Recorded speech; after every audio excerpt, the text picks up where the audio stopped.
तुम्ही पाहत आहात MCN न्यूज मराठी। अकोला जिल्हाधिकारी वर्षा मीना यांनी बाळापूर तालुक्याचा दौरा करून विविध प्रशासकीय विभागांचा आढावा घेतला। उपविभागीय कार्यालय, महसूल आणि नगर परिषद विभागाची कामांची पाहणी करत नागरिकांचे प्रश्न प्रलंबित न ठेवता ते तात्काळ सोडवावेत असे कडक आदेश जिल्हाधिकाऱ्यांनी यावेळी अधिकारी व कर्मचाऱ्यांना दिले।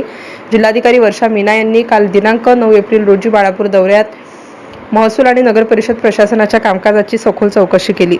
तहसील कार्यालयातील आढावा बैठकीत त्यांनी अवैध माती उत्खनन आणि मोठ्या प्रमाणात वाळू चोरी संदर्भात कडक भूमिका घेतली। कोणत्याही कामात दिरंगाई खपवून घेतली जाणार नाही असे सांगत अवैध वाळू उपसा करणाऱ्यांविरुद्ध कठोर कारवाई करून महसूल जमा करण्याचे आदेश त्यांनी दिले। त्यानंतर नगर परिषद कार्यालयात पार पडलेल्या बैठकीत शहरातील अतिक्रमण, घाण कचरा व्यवस्थापन, साफसफाई, रस्ते, पाणी पुरवठा आणि जन्म मृत्यू दाखले यांसारख्या सार्वजनिक सुविधांचा आढावा घेण्यात आला।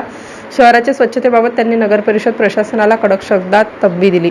यावेळी उपस्थित लोकप्रतिनिधी आणि नगरसेवकांनी शहराच्या विविध समस्या जिल्हाधिकाऱ्यांसमोर मांडल्या। जिल्हाधिकाऱ्यांनी या सर्व समस्यांचे तात्काळ निराकरण करण्याचे निर्देश संबंधित विभागांना दिले।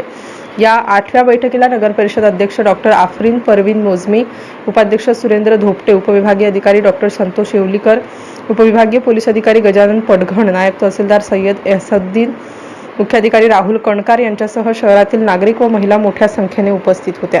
MCN न्यूज मराठीकरिता शेख जावेद शेख हासम, बाळापूर।